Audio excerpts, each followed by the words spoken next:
Salve, salve nação! É hora de falar do Malvadão! Temos aqui um corte do Linha de Passe do canal ESPN Brasil para falar da vitória do Mengão.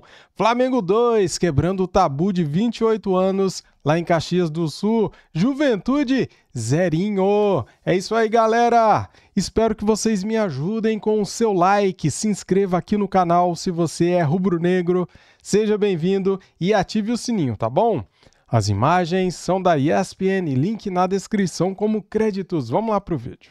O Juventude venceu 2-0. A gente começa aqui o debate ouvindo o treinador rubro-negro Felipe Luiz.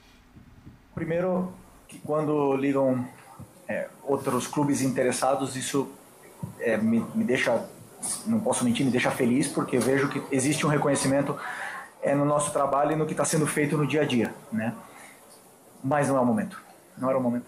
Eu sei o meu objetivo, tenho claríssimo, tenho traçado tudo o que eu quero para minha vida, para minha carreira, e não era o momento. E também, obviamente, que eu tenho um compromisso com esses jogadores, com o clube, e eu pretendo honrar. Eu vejo que estamos vendo o melhor Saul, talvez o melhor Saul da sua carreira. Todo mundo sabe, não preciso falar a carreira que o Saul teve, o jogador importantíssimo que ele foi em todos os lugares que ele passou, e principalmente a história que ele tem no Atlético de Madrid. Mas recuperar a melhor versão do Saul era um desafio e passava por ele, né? E ele está num nível altíssimo, altíssimo. E eu falei para eles durante essa última semana agora, antes desse jogo, que quando eu vi os treinos que eles fizeram durante a data FIFA, me deu muito o que pensar, né? Porque jogadores que já estão numa temporada aí com 9 meses, ninguém alega cansaço, todos querem treinar. Falei para eles que esse grupo, quando você vê isso no treinamento, cada vez que as pessoas contagiam, é um grupo que quer fazer história. Vamos lá, só contextualizando a proposta no caso do Fenerbahçe. Ele admitiu que recebeu, recusou, pretende honrar o compromisso e tem muito claro o que espera. E essa vitória, o Flamengo não ganhava do Juventude lá desde 97. O Flamengo controlou basicamente o jogo todo, né? Não tomou muitos sustos, ficou com a posse da bola. Algumas coisas de forma diferente, né? Por exemplo, saída de 3 com o Ayrton Lucas baixando, né? Para fazer terceiro zagueiro. O Ayrton Lucas, que é um cara muito mais ofensivo do que defensivo, mas a saída de 3 para justamente liberar o Emerson Royal pelo lado direito. O Saul, que o Felipe Luiz falou, é brincadeira, cara. O que o Saul joga de bola. Tava observando hoje a movimentação dele, porque hoje ele estava jogando com o Alan, né? E o Alan estava pelo lado esquerdo e ele estava mais, inclusive ele fazendo essa jogada pelo lado esquerdo, foi uma das poucas vezes ali, né? Que ele acabou fazendo a ultrapassagem. Ele estava jogando mais pelo lado direito. Mas o Saul, a diferença, e com o Jorginho fica mais evidente, né? O Saul não erra passe. E assim, tem passe bobo, que é o passe ali de 2, 3 metros, que às vezes você... Esse aí. E tem esse daí, que o cara tá de costas e consegue cavar ali o Arrascaeta pro seu meia, né? Pro seu atacante, que tá fazendo uma temporada também espetacular, fazer o gol. Então, assim... Um parênteses aí, né? A temporada igualou a temporada com mais gols na carreira do Arrascaeta. Só para reforçar teu comentário, 74 ações com a bola, 58 passes, 56 certos, 2 passes decisivos, 2 cruzamentos certos em 2 tentativas, 1 passe longo certo e 1 tentativa. Então, impressionante. As inversões dele também, porque ele, durante o jogo, invertendo várias vezes no Samuel Lino, que estava aberto pelo lado esquerdo, justamente para tentar balançar ali a defesa do Juventude. Então, assim, um jogo que o Flamengo não tomou sustos, acabou até um ritmo um pouco mais lento, na minha opinião, justamente porque estava ali com a posse da bola, estava tentando atrair o Juventude para subir a marcação, mas o Juventude não subia tanto. E é isso, 2-0, o Flamengo continua na liderança do campeonato. Eu queria saber a opinião do Jailson. Fale. Porque a vaga do Saul no time do Flamengo, a gente pode dizer mais ou menos que é a vaga do Gerson. Uma faixa de campo parecida, que ele joga... Não, eu não acho não, mas tudo bem. Ele está entregando mais do que o Gerson estava? Porque o Gerson jogava mais aberto. Ele jogava na do Luiz Araújo, às vezes. Exatamente. Mas o Gerson, teoricamente, ele era o cara da direita, mas ele não jogava pela direita. Inclusive, para mim, o erro até. Às vezes ele jogava como o Luiz Araújo, às vezes como o Saul. Ele flutuava, assim como o Saul flutua. Então, mas inclusive para mim um dos equívocos, não é nem equívoco ou erro, né? Mas o Felipe Luiz falou que o Saul não estava em 100% na sua forma e do jeito dele de proteger do jogador começar, né, a pegar a condição física, ele deixava o Saul aberto pelo lado direito, justamente nessa função do Gerson que você está falando. Só que o Saul, como segundo volante, sempre jogou muito, pisando na área no Atlético de Madrid também. E aqui no Flamengo, na primeira vez que ele joga como segundo volante, ele acaba com o jogo. Ele deita, bota aqui a bola embaixo do braço e ele acaba com o jogo. Ele com o Jorginho são caras que, assim, a gente vê o time adversário tentando pressionar e eles saem em diagonal com uma facilidade bizarra. 2 toques na bola, eles já tiram a pressão do adversário. Então, assim, acho que o Felipe Luiz, ele tenta no início, quando vem o Saul, fazer o Saul pegar ritmo de jogo aberto pelo lado direito, mas eu não concordava com a utilização do Saul aberto pelo lado direito. Mas é um jogador versátil como era o Gerson. Mas o Gerson... Às vezes jogava como segundo homem Mas também. O Gerson tinha mais velocidade. Vamos lá, estabelecer essa comparação. O Gerson, para mim, tinha mais velocidade para jogar aberto.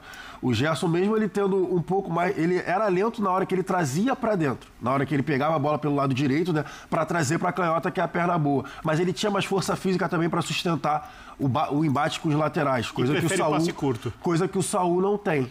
Então, assim, pra mim, botar o Saul pra jogar aberto, por exemplo, dar uma espetada, uma virada de jogo do lado esquerdo pro Saul correr em diagonal, eu acho que você não vai estar tirando o melhor dele. Eu acho que o melhor é o que ele tá fazendo agora. Até porque jogando ali. Tem alguém pra fazer isso muito bem hoje. Tem o Plata, tem o Luiz Araújo, que podem jogar aberto. Aí do outro lado tem o Samuel Lino e tem as referências. Eu nunca achei que o Gerson era o jogador aberto. Ele partia dali. Mas ele nunca foi o cara de no desenho da escalação ele aparecia ali, mas de fato... Dali, mas ele flutuava. E aí muitas vezes dentro do corredor... Galera, para ajudar o canal, deixa o like, se inscreva aqui se você é rubro-negro e ative o sininho, tá bom? Muito obrigado a todos, o vídeo tá top! Wesley, então, né? exatamente, funcionava muito bem com o Wesley. Era muito... Hoje a gente viu o Emerson passar muito, mais do que normal. Justamente porque o Ayrton é melhor fazer isso. Eu acho que é melhor pro Flamengo usar o Emerson Royal dessa maneira. Exatamente. Ele é um cara assim, eu não acho essa unanimidade toda, embora ele tenha... Unanimidade negativa ou positiva? Positiva, porque, o Emerson Royal, porque muita gente não gosta. Mas o Emerson Royal foi vaiado no primeiro tempo do jogo contra o Inter. Eu não tô falando no Flamengo. Ele não é unanimidade. Mas o que eu digo é, quando ele chega como um cara que tem uma carreira invejável. Basta olhar Barcelona, Milan, as camisas que ele vestiu, né? A carreira dele é além da seleção brasileira. E a mim isso sempre surpreendeu. Fala, cara, por que disso, entendeu? Então eu acho que é um cara importante para você saber usar. E acho que hoje o Flamengo soube usá-lo. Ele fez o seu primeiro gol com a camisa do Flamengo e o Flamengo teve uma vitória, para mim, hoje protocolar. Acho que o grande mérito do Flamengo de 2025 é que ao contrário de outros Flamengos de anos passados, ele não dá mole. É isso. Ao contrário sobretudo no Campeonato Brasileiro, porque o Flamengo dava muito mole no Campeonato Brasileiro. Aquele olhar de... Olha, esse jogo aqui, Juventude fora de casa, com esse histórico que o Flamengo tem contra o Juventude em Caxias, tendo um jogo de Libertadores no meio de semana, era o típico jogo Flamengo que acabava deixando 2 pontos que faziam muita falta na briga pelo título por pontos corridos. Então, o tratamento que o Flamengo hoje, por causa da sua direção e do seu treinador, tem dado para o Campeonato Brasileiro é espetacular. Não dá mole e por isso, assim, ele sofreu o quê? Só bola parada do Nenê no primeiro tempo. Tirando isso, não teve susto. O Juventude não fez nada. Para mim, claro que o ataque do Flamengo funciona. O ataque do Flamengo é muito bom, é o melhor do campeonato. Mas o sucesso do Flamengo reside na sua defesa. No seu sistema de marcação. Sim. Porque defesa para mim, defesa não são os 4 jogadores que estão ali atrás. Sim. Porque justamente eles Depende muito participam dos seus atacantes. Eles participam marcam muito. Os homens da última linha participam muito menos do que anteriormente, porque a bola já chega para eles mastigada quando chega. Felipe Luiz fala sobre isso. Então, mas o grande mérito é por que estoura pouco a bola lá atrás e, consequentemente, não sofre gol? Porque o time inteiro marca. E aí, quando eu falo de defesa, é sistema defensivo, é o time como um todo. É o maior mérito, é a sustentação, é o que dá a solidez ao Flamengo. O Flamengo é a melhor defesa disparado do Campeonato Brasileiro. É muito difícil fazer gol no Flamengo. E a partir daí ele constrói suas vitórias. Às vezes ele encaixa uma goleada, às vezes vai fazer 1-0, 2-0, como hoje, mas vai somar 3 pontos. Agora, sobre a sua provocação, Saul Gerson, assim, quando você tem Saul e Jorginho como dupla de volantes, você tem nível de capacidade de abrir o jogo, a defesa adversária com passe, que ninguém tem na América do Sul e que não é fácil encontrar no futebol europeu. É óbvio que jogando na velocidade do jogo europeu, esses jogadores teriam outro desempenho, etc. Mas eu vejo ali uma dupla de volantes assim que, olha, ou é primeiro escalão ou próximo disso, tá? Obviamente, com a idade deles, cai um pouco com a qualidade, sim, para mim. Jorginho, primeiro escalão, Saúl, segundo escalão de alto nível na carreira, tá? Que são jogadores de carreiras sólidas no futebol europeu. E aí, você imagina com esses dois jogadores, você tem um meia que desequilibra por dentro do futebol brasileiro, que joga muito dentro do meio para a esquerda, Arrascaeta, e jogadores de lado de campo com muita força e qualidade. Não cabe nesse tipo de jogo que o Flamengo faz. Vamos supor que o Gerson estivesse à disposição. Vamos fazer esse exercício, essa ficção. O Gerson hoje não seria titular do Flamengo. Porque você não abre mão de um jogador... Você não abre mão hoje de um jogador de velocidade para ter um jogador... E você, o que você acha, cara? Dá debate, hein? O Gerson hoje, com esse time que nós temos, ele seria titular, sim ou não? Comente aqui, quero saber a sua opinião. Não é a qualidade. A qualidade o Gerson tem, da característica do Gerson. Você só faria isso provavelmente vai acontecer lá na frente, algum dia, quando o Eric estiver inteiro, Pulgar para jogar ali de volante, que também tem um passe. Eles podem formar ali com o Jorginho. Aí o Flamengo está sendo pressionado, de repente um jogo fora de casa. Em algum momento, 10, 15 minutos, você abre o Saúl por um dos lados para ter mais capacidade de retenção de bola, continuando com a força de marcação. Mas de ideia inicial, não cabem esses três jogadores juntos. E, para fazer o segundo volante, eu acho que o Saúl faz melhor que o Gerson. Porque se fosse para fazer esse lado de campo de construtor, não com o atacante, eu acho que o Gerson faz melhor que o Saúl. Não sei se o Gerson concorda comigo. Concordo. Eu só não... Assim, a gente está falando de uma situação hipotética, óbvio, né? Até porque... É porque ele fez a provocação, então... Não, talvez o Saúl...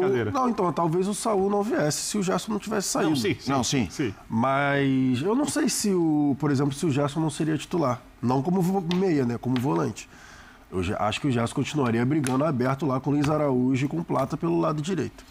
Ele não entraria... Aí é a minha opinião. Acho que ele não entraria na briga pela volância, porque a gente tá falando de Pulgar, de De La Cruz, enfim, de Jorginho, Saúl. Jogadores que ali entregam... Vitor Araújo como opção. Vitor Araújo e Alan, que, enfim, estão lá na terceira opção hoje. É a realidade. Mas acho que o Gerson... Porque o Gerson era capitão do time e estava jogando muito pelo lado direito. Sim, não, essa é a questão. Como o Flamengo consegue... eu acho que subir ainda... Eu acho que o Flamengo hoje é um time ainda melhor do que era antes. Sim. Apesar de ter perdido um jogador que foi ano passado, em vários momentos, a maior parte da temporada, o seu melhor jogador. Sim. Eu só queria falar sobre essa rapidamente, não sei se dá tempo. Não. Essa questão do Felipe Luiz. Então, eu ia trazer dois temas, só que até inverter a ordem, então vamos nessa. Começa aí, Felipe Luiz, a proposta, você está dizendo? Sim. Eu queria ouvi-los. Recebe a proposta do Fenerbahçe, diz, não, pretendo cumprir meu contrato, tenho minhas ideias muito claras de onde eu quero chegar. O famoso plano de carreira. Eu acho isso muito legal. E depois ele acrescenta.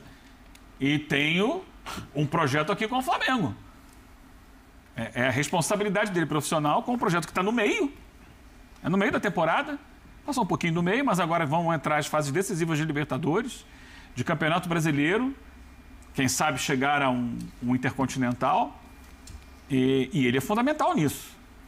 Se ele abandona o barco no meio disso, ele está deixando o Flamengo perdido, né? Então, sem rumo. Eu acho que assim, seria uma escolha muito pouco inteligente. Eu também acho. Porque, por vários motivos. É pouco inteligente, né? Mas a questão... Por vários motivos. Muitos aceitaram, historicamente falando. Mas é que eu acho que assim, primeiro, ele tem confiança na capacidade dele. Sim. Então ele sabe que não é por acaso que ele recebeu uma oferta e ele sabe que esse trem especificamente do Fenerbahçe, talvez passe o melhor. Não interessa. Exatamente. Eu acho que passa. Vão passar tantos outros e se não como passar, esse, muito provavelmente. O vagão que ele tá já é melhor. Vão passar vários trens como esse daí. É óbvio que se chegasse o Real Madrid e fizesse uma oferta, vem aqui, aí é uma outra história. Então, assim, o que eu vou falar não vale pra se fosse o Real Madrid. Mas sendo o Fenerbahçe, vão passar outros trens. Depois, ia pegar muito mal. Ele ia se queimar de uma maneira absurda, fazendo a escolha de deixar o Flamengo, né, no meio de um trabalho que parece ser um trabalho promissor nesse momento. Ele ia se queimar do ponto de vista profissional, como postura profissional, não como qualidade de técnico.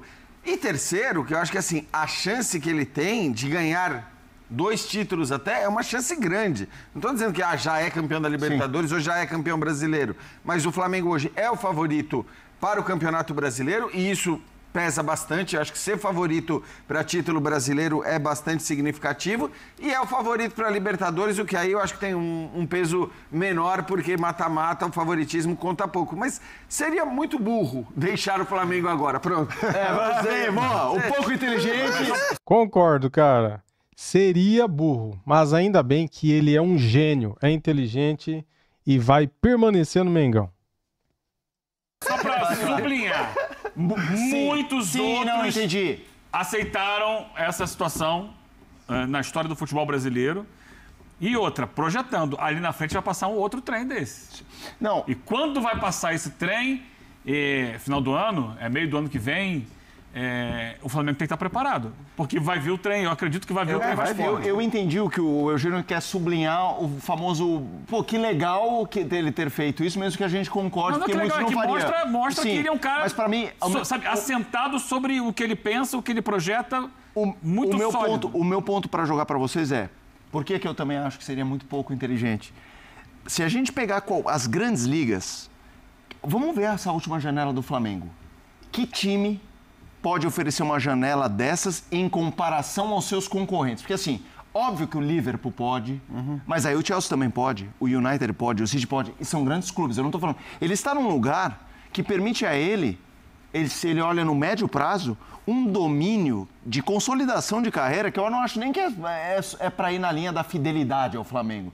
É uma ótima opção profissional. E para mim hoje, trazer o Fenerbahçe é algo incomparável. Assim, o Flamengo no contexto brasileiro e sul-americano, ao Fenerbahçe no contexto que tem uma lógica europeu. Quando você fala do futebol turco, tem uma lógica de que o futebol turco é o último passo, assim como o futebol português, para as 4 ou 5 maiores ligas. Então, se você é uma estoura ali... Só que o Felipe Luiz ainda tem a vantagem... Ele ainda tem a vantagem... Do histórico dele lá. Do histórico dele lá. Ele não precisa disso. Sim. Ele não precisa do futebol turco para que as pessoas o conheçam. O Felipe Luiz é uma figura conhecida no futebol europeu, no mais alto patamar do futebol europeu. A Espanha o vê quase como um espanhol. Então, assim, se ele ganha títulos com o Flamengo... do trem do Atlético e do Chelsea? Os caras vão... Se ele ganha títulos com o Flamengo, os caras vão saber... Pera aí. É o Felipe Luiz, eles sabem quem é o Felipe Luiz, como ele pensa, como ele trabalha e tudo mais. Então eu acho que ele não precisa do degrau, ele não precisa da escada para ir para as maiores ligas. Eu só tenho a impressão é o seguinte, Jean, quando você fala do futebol português e do futebol turco, o português eu concordo que tô batendo na porta, toque, toque, toque. O turco é o contrário. O turco é quando você... Já passou. Não mais. Técnico, não pra jogar. É o contrário. Então, um é ponta de entrada, outro é ponta de saída. Não mais, porque hoje não é nem... Os caras estão com grana. Os caras estão com muito dinheiro. Hoje é um negócio, se a gente for ver o Osimhen, que era um cara que todo mundo falava, vai pra Premier League, vai pra Premier League. 100 milhões. Então eles estão... Não, tem vários, Eugênio. Tem vários jogadores ou figuras que a gente não imaginava. E nessa... Ederson mesmo. O próprio Ederson, que acho que... Agora, assinando embaixo do que vocês disseram, essa porta de início do futebol português, vou trabalhar no Braga, por exemplo, que é um time que projeta técnicos e tal. O Felipe não vai precisar. Mas não vai. Eu acho que se ele for para um time de segundo escalão, eu o vejo, é óbvio que eu não posso prever o futuro, porque nenhum técnico é eterno, como o substituto do Simeone. Claro, mas eu acho que é uma tendência, porque o Simeone não vai ficar a vida inteira lá, que é o maior técnico do Atlético da história. Embora ele seja... quer dizer, seria até um caminho para o Atlético fazer aquilo que ele sempre quis fazer e nunca conseguiu, que é mudar, porque o Felipe Luiz não tem nada a ver como técnico com o Simeone, em relação a ideias de jogo. Sim. E nem poderia ser assim no Flamengo. Porque o Flamengo tem... Ele é mais moderno que o Simeone. Ele é um cara que tem uma outra ideia de jogo. Tal. Agora, o Atlético do Simeone, no começo do trabalho dele, precisava de um Simeone. Sim. Não adiantava chegar um cara ali querendo... de choque. Exatamente. Hoje, o Atlético já pode dar um passo à frente e talvez por Mas isso... essa defesa forte tem a ver com o Simeone também. Ah, claro. Então se for pra ele bater na porta e entrar... Provavelmente é pelo menos um Betis. Sim, sabe? Sevilha. Um Sevilha, se o Sevilha melhorar, obviamente, de qualidade, ou um time italiano de, sei lá, um Atalanta, algum time assim, mais forte ultimamente. Não vejo a necessidade de ele passar pelo futebol português nem futebol turco para chegar num grande time da Europa lá na frente. Turma, temos um outro jogo para falar, até porque... Tá aí, galera, separei aqui para vocês esse corte do Linha de Passe, analisando... Flamengo 2, Juventude 0. Depois de 28 anos, quebramos esse tabu, né? Tava aqui já com esse tabu. Eu tava engasgado, galera. Meu palpite, cara, agora eu não lembro em qual canal que eu coloquei o vídeo. Foi 3-0. Errei o palpite, mas eu tinha certeza. Eu estava muito confiante que o Flamengo venceria esse jogo. E se você pegar os números do jogo, foi um passeio, né? O Flamengo não sofreu sustos. Venceu sem... apertar, venceu com facilidade, venceu sem fazer força, né? 75% de posse de bola, 13 chutes, 2 no alvo e 2 gols, né? Então, assim, cara, o Arrascaeta marcando o seu 13º gol no Campeonato Brasileiro, chegando a 18 gols na temporada, se igualando a 2019. Aí você tem o Saúl jogando muita bola. Tivemos 6 desfalques nesse jogo. E o Flamengo jogou bem pra caramba, galera. O adversário, o Juventude é um adversário difícil, encardido. É difícil ganhar deles lá no Alfredo Jaconi. É difícil, cara. Vários times vão lá e perdem, né? Olha aí, o Flamengo não vencia lá há quanto tempo? Há 28 anos, né? E isso que o Flamengo, ultimamente, com... times galácticos, times top, ia lá e perdia ou empatava, né? Então, temos que enaltecer, elogiar bastante a postura do time em campo, e essa vitória foi muito importante para nos manter na liderança com sobra, né? Com sobra. É isso aí. Muito obrigado a todos vocês, deixa o like para ajudar, se inscreva no canal e ative o sininho. Tamo junto, saudações rubro-negras. Fui!